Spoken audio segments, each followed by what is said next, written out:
कर्नाटक संस्कृतीचे जतन व प्रसार करणे ही आपली जबाबदारी। माजी जिल्हा पंचायत सदस्य श्री अण्णासाहेब हावले विद्यासागर शिक्षण संस्थेत राज्योत्सव विविध उपक्रमांनी साजरा। कर्नाटक हे विविध कला क्षेत्रातील एक अविभाज्य राज्य म्हणून प्रचलित आहे। या ठिकाणची कन्नड ही केवळ एक भाषा नाही, ती आपले जीवन, संस्कृती, वारसा आहे। कर्नाटकच्या स्वातंत्र्यासाठी अनेक वीर महापुरुषांनी परिश्रम घेतलाय। त्यांच्या योगदानाचं स्मरण करून या कन्नड पवित्र भाषेचं जतन आणि प्रसार करणे ही आपली सर्वांची जबाबदारी आहे, असं मत चिकोडी जिल्हा काँग्रेस पक्ष उपाध्यक्ष श्री अण्णासाहेब हावले यांनी व्यक्त केलं। ते कर्नाटक राज्याच्या 70व्या राज्योत्सव दिन कार्यक्रमादरम्यान बोलत होते। बोरगाव येथील विद्यासागर शिक्षण संस्था संचलित सर्व शाळांच्या वतीने आयोजित 70व्या कन्नड राज्योत्सवाच्या कार्यक्रमाची सुरुवात कन्नड माता भुवनेश्वरीच्या प्रतिमा पूजनाने करण्यात आली।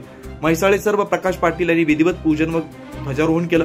यावेळी विद्यार्थ्यांनी कर्नाटक राज्य स्थापन व कला संस्कृती यांची माहिती दिली। नाटगीत व राष्ट्रगीत कार्यक्रमाची सुरुवात करण्यात आली। नाचणारा घोडा, आकर्षक रथ, सुपर बँड व लेझिम पथक यांनी राज्योत्सव दिनाला एक वेगळं वळण दिलं। कन्नड भुवनेश्वरी देवीची प्रतिमासह विविध महापुरुषांच्या पोशाख परिधान करून विद्यार्थीसह शिक्षक, मान्यवर यांच्या उपस्थितीत संपूर्ण गावातून ढोल ताशांच्या गजरात मिरवणूक काढण्यात आली। यावेळी मिरवणूक पाहण्यासाठी गावकरी यांची रस्त्याच्या दुतर्फा नागरिकांनी गर्दी केली होती। यावेळी युवा नेते श्री अनुज हावले म्हणाले, कर्नाटक राज्याची संस्कृती देशात महान आहे। यामागे वीर राणी कित्तूर चन्नम, क्रांतीवीर सांगोळी रायण्णा, वनके वब्बवा यासारख्या महात्म्यांचं योगदान मोलाचं आहे। त्या प्रत्येकानं कन्नड भाषेचा आदर केला पाहिजे, असे मत अनुज हावले यांनी केलं।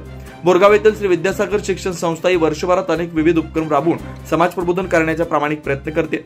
70व्या कन्नड राज्योत्सव दिनाच्या वेळी चिकोडी जिल्हा काँग्रेस कमिटीचे उपाध्यक्ष श्री अण्णासाहेब हावले, बाळासाहेब बसनवर, शिवप्पा माळगे, रोहित माने पाटील, विद्दू आमनवर, अमित माळी, मुख्याध्यापक राजू खिचडे, अण्णासाहेब बारवाडे, संजय हावले, अनुज हावले, प्रकाश पाटील, रावसाहेब तेरदाळे, भाऊसाहेब पाटील यांच्यासह मान्यवर व शिक्षक, विद्यार्थी, कर्मचारी वर्ग मोठ्या प्रमाणात उपस्थित होते। बोरगावहून प्रतिनिधी अजित कांबळे।